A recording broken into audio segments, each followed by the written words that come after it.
ನಮಸ್ತೆ,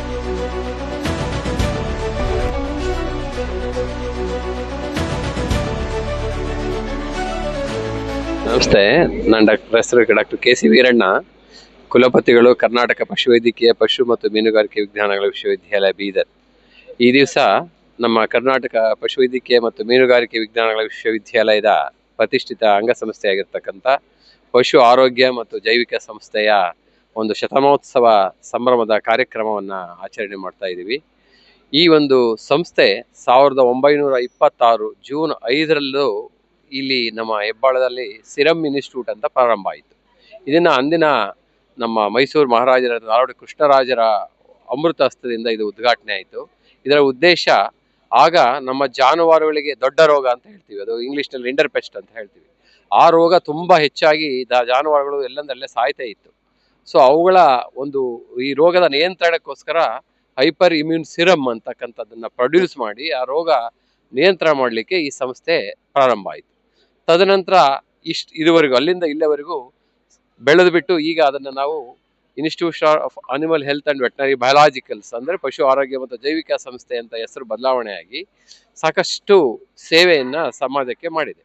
ಇದರ ಈಗ ಏನೇನು ಮಾಡ್ತಾ ಇದೆ ಅಂದರೆ, ಸುಮಾರು 7 ವೈರಲ್ ಲಸಿಕೆ ವ್ಯಾಕ್ಸಿನ್ ಪ್ರೊಡ್ಯೂಸ್ ಮಾಡ್ತಾ ಇದೆ, ಒಂದು 4 ಬ್ಯಾಕ್ಟೀರಿಯಲ್ ವ್ಯಾಕ್ಸಿನ್ ಮಾಡುತ್ತೆ, ಮತ್ತು ಬೇರೆ ಬೇರೆ ಡಯಾಗ್ನೋಸ್ಟಿಕ್ ಆಂಟಿಜೆನ್ಸನ್ನು ಪ್ರೊಡ್ಯೂಸ್ ಮಾಡಿ ಇಲ್ಲಿ ನಮ್ಮ ರಾಜ್ಯದ ಜಾನುವಾರುಗಳಲ್ಲದೆ ದೇಶದ ಎಲ್ಲ ಜಾನುವಾರುಗಳಿಗೆ ಈ ಲಸಿಕೆಯನ್ನು ಉತ್ಪಾದನೆ ಮಾಡಿ ಸರಬರಾಜು ಮಾಡಿ ಈ ನಮ್ಮ ಜಾನುವಾರುಗಳಿಗೆ ಬರ್ತಕ್ಕಂಥ ಹಲವಾರು ರೋಗಗಳ ನಿಯಂತ್ರಣಕ್ಕೆ ಇದು ಸಹಕಾರಿಯಾಗಿದೆ.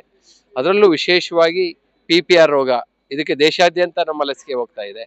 ಅದೇ ಥರ ನಮ್ಮ ಕುರಿ ಮೇಕೆಗಳಲ್ಲಿ ET ಅಂತ ತಾವೇ ಗೊತ್ತಿರ್ಬೋದು, ಎಂಟ್ರೋಟಾಕ್ಸಿಮಿಯಾ ಅಂತ ಹೇಳ್ತೀವಿ, ಈ ರೋಗದ ಲಸಿಕೆಯನ್ನು ಉತ್ಪಾದನೆ ಮಾಡ್ತೀವಿ. ಹುಚ್ಚುನಾಯಿ ರೋಗದ ತಡೆಯಲಿಕ್ಕೆ ಲಸಿಕೆಯನ್ನು ಉತ್ಪಾದನೆ ಮಾಡ್ತಾ ಇದ್ದೀವಿ.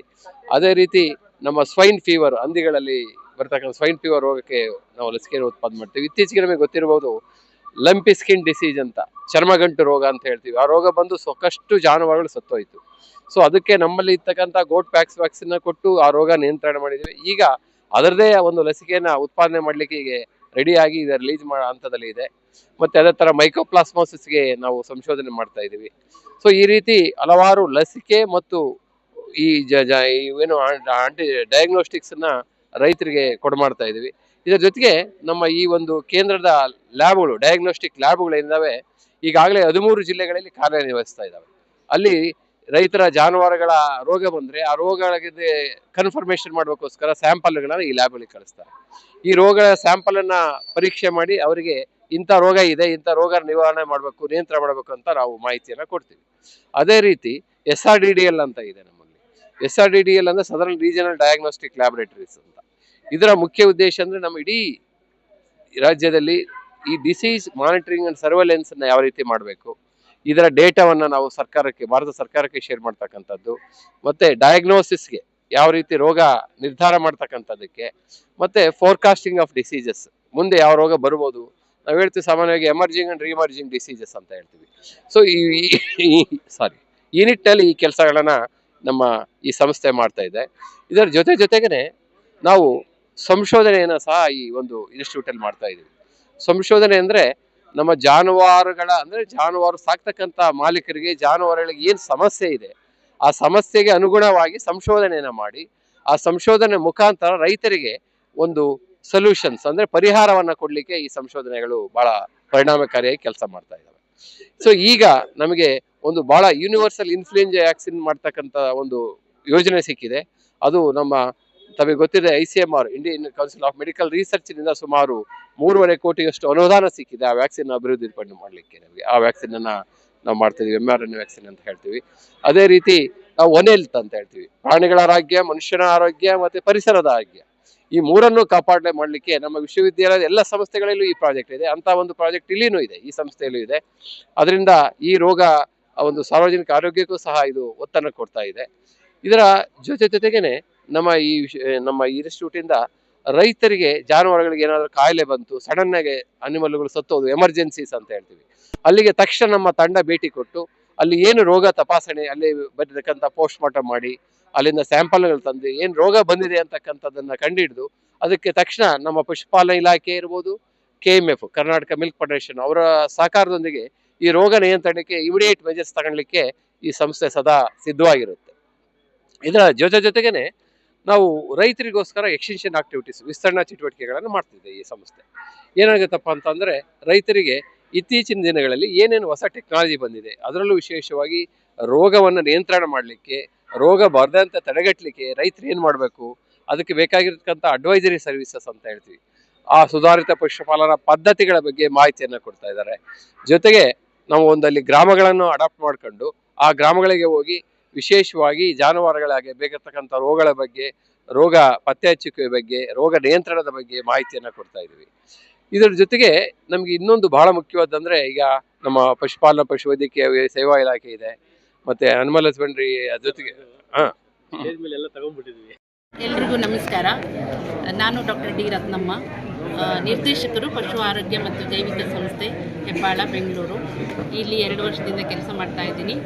ಮತ್ತು ಈ ಸಂಸ್ಥೆ ಪಶು ಆರೋಗ್ಯ ಮತ್ತು ಜೈವಿಕ ಸಂಸ್ಥೆ ಇವತ್ತು ನಾವು ಶತಮಾನೋತ್ಸವ ಸಮಾರಂಭವನ್ನು ಆಚರಿಸ್ತಾ ಇದ್ದೀವಿ. ಅಂದರೆ 1926 ಆಗಿನ ಮಹಾರಾಜರು ನಾಲ್ವಡಿ ಕೃಷ್ಣರಾಜ ಒಡೆಯರು ಈ ಸಂಸ್ಥೆಯನ್ನು ಪ್ರಾರಂಭ ಮಾಡಿದರು. ಆವಾಗ ಮೈಸೂರು ಸಿರಮ್ ಇನ್ಸ್ಟಿಟ್ಯೂಟ್ ಅಂತ ಪ್ರಾರಂಭ ಆಯಿತು. ಆವಾಗ ಏನಾಗಿತ್ತು ಅಂತಂದರೆ, ಒಂದು ದೊಡ್ಡ ರೋಗ ರೆಂಡರ್ ಪೆಸ್ಟ್ ಕಾಯಿಲೆ ಹಸುಗಳಲ್ಲಿ ಬರ್ತಾ ಇತ್ತು. ಬಂದರೆ ಆ ರೋಗ ಬಂದರೆ ಜಾನುವಾರುಗಳು ತುಂಬ ಸಾಯ್ತಾ ಇದ್ವು. ಸೊ ಅದನ್ನು ನಿಯಂತ್ರಣ ಮಾಡೋಕ್ಕೋಸ್ಕರ ಹೈಪ್ರಿಮಿಲ್ ಸಿರಮ್ ತಯಾರು ಮಾಡಿ ರೆಂಡರ್ ಪೆಸ್ಟ್ ಕಂಟ್ರೋಲ್ ಮಾಡಬೇಕು ಅಂತ ಈ ಸಂಸ್ಥೆಯನ್ನು 1926 ಜೂನ್ 5ನೇ ತಾರೀಕು ಕೃಷ್ಣರಾಜ ಒಡೆಯರು ಸ್ಟಾರ್ಟ್ ಮಾಡಿದರು. ಸೊ ಅಂದಿನಿಂದ ಈ ಸಂಸ್ಥೆ ದೊಡ್ಡ ರೋಗ ನಿರ್ಮೂಲನೆ ಆಗಲಿಕ್ಕೆ ಕಾರಣ ಆಗಿದೆ.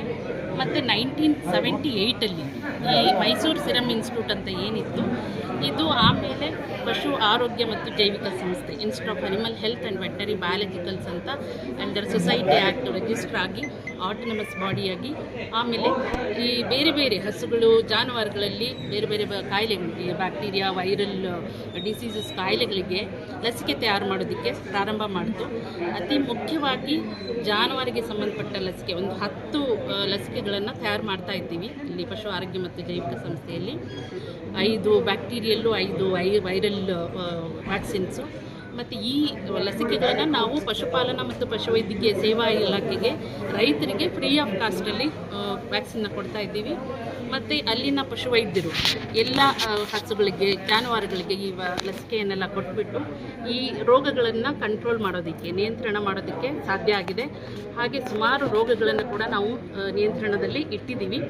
ಮತ್ತು ಈ ಸಂಸ್ಥೆ ಇನ್ನೊಂದು ಕೆಲಸ ಏನು ಮಾಡ್ತಾ ಇದೆ ಅಂತಂದರೆ, ಡಿಸೀಸ್ ಇನ್ವೆಸ್ಟಿಗೇಷನ್. ಈಗ ಅಲ್ಲೆಲ್ಲೇ ಜಾನುವಾರುಗಳಲ್ಲಿ ಏನು ಕಾಯಿಲೆ ಬರುತ್ತಲ್ಲ, ಸೊ ಕಾಯಿಲೆ ಬಂದಾಗ ಒಂದೇ ಸರಿ ಜಾಸ್ತಿ ಅನಿಮಲ್ಸ್ ಎಲ್ಲ ಅಂದರೆ ಅಫೆಕ್ಟ್ ಆದಾಗ, ಸೊ ಅಲ್ಲಿ ಹೋಗಿಬಿಟ್ಟು ಏನು ಕಾಯಿಲೆ ಅಂತ ಹೇಳ್ಬಿಟ್ಟು ನಮ್ಮ ಸಂಸ್ಥೆಯಲ್ಲಿ ಕೆಲಸ ಮಾಡ್ತಕ್ಕಂಥ ವಿಜ್ಞಾನಿಗಳು ಹೋಗಿ ಅಲ್ಲಿ ಡಿಸೀಸ್ ಇನ್ವೆಸ್ಟಿಗೇಷನ್ ಮಾಡ್ತಾರೆ. ಎಲ್ಲ ಸಪೋಸ್ ಅನಿಮಲ್ಸ್ ಏನಾದ್ರು ಸತ್ತು ಹೋಗಿದ್ರೆ ಅವನ್ನ ಪೋಸ್ಟ್ ಮಾರ್ಟಮ್ ಮಾಡಿಬಿಟ್ಟು ಅದ್ರದ್ದು ಸ್ಯಾಂಪಲ್ಸ್ ಎಲ್ಲ ತಂದುಬಿಟ್ಟು ಲ್ಯಾಬ್ಗೆ, ಮತ್ತು ಈ ಲ್ಯಾಬಲ್ಲಿ ಎಲ್ಲ ಡಿಸೀಸ್ ಡಯಾಗ್ನೋಸಿಸ್ ಕೂಡ ಮಾಡ್ತಾ ಇದ್ದೀವಿ. ಮತ್ತು ಇನ್ನೊಂದೇನು ಅಂತಂದರೆ, ಇಲ್ಲಿ ಡಿಸೀಸ್ ಇನ್ವೆಸ್ಟಿಗೇಷನ್ ಎಸ್ಪೆಷಲಿ ಈಗ ನಾವೊಂದು 15 ಜಿಲ್ಲೆಗಳಲ್ಲಿ ಡಿಸೀಸ್ ಡಯಾಗ್ನೋಸ್ಟಿಕ್ ಲ್ಯಾಬೊರೇಟ್ರಿ ಕೂಡ ಇದೆ. ಅನಿಮಲ್ ಡಿಸೀಸ್ ಡಯಾಗ್ನೋಸ್ಟಿಕ್ ಲ್ಯಾಬೊರೇಟ್ರಿ ಮತ್ತು ಇನ್ಫಾರ್ಮೇಷನ್ ಸೆಂಟರ್ ಅಂತ 15 ಜಿಲ್ಲೆಗಳಲ್ಲಿದೆ. ಹಾಗೆಯೇ ಇದನ್ನು 31 ಜಿಲ್ಲೆಗೂ ವಿಸ್ತರಣೆ ಮಾಡ್ತಾ ಇದ್ದೀವಿ ಕೂಡ. ಈ 15 ಜಿಲ್ಲೆಯಲ್ಲೂ ಒಂದು ಒಳ್ಳೊಳ್ಳೆ ಲ್ಯಾಬ್ಗಳು ಕೂಡ ಇದೆ. ಅಲ್ಲೊಬ್ಬರು ಸೈಂಟಿಸ್ಟ್ ಇರ್ತಾರೆ, ಒಬ್ಬರು ಲ್ಯಾಬ್ ಟೆಕ್ನಿಷಿಯನ್, ಇವರೆಲ್ಲ ಕೆಲಸ ಮಾಡ್ತಾ ಇದ್ದಾರೆ. ಇವರೆಲ್ಲ ಈ ಪಶು ಆರೋಗ್ಯ ಮತ್ತು ಜೈವಿಕ ಸಂಸ್ಥೆ ಅಂದರೆ ಕೆಲಸ ಮಾಡ್ತಾ ಇದ್ದಾರೆ. ಮತ್ತು ಇತ್ತೀಚೆಗೆ ನಾವು ನೋಡ್ದಂಗೆ ಈಗ ಚರ್ಮಗಂಟು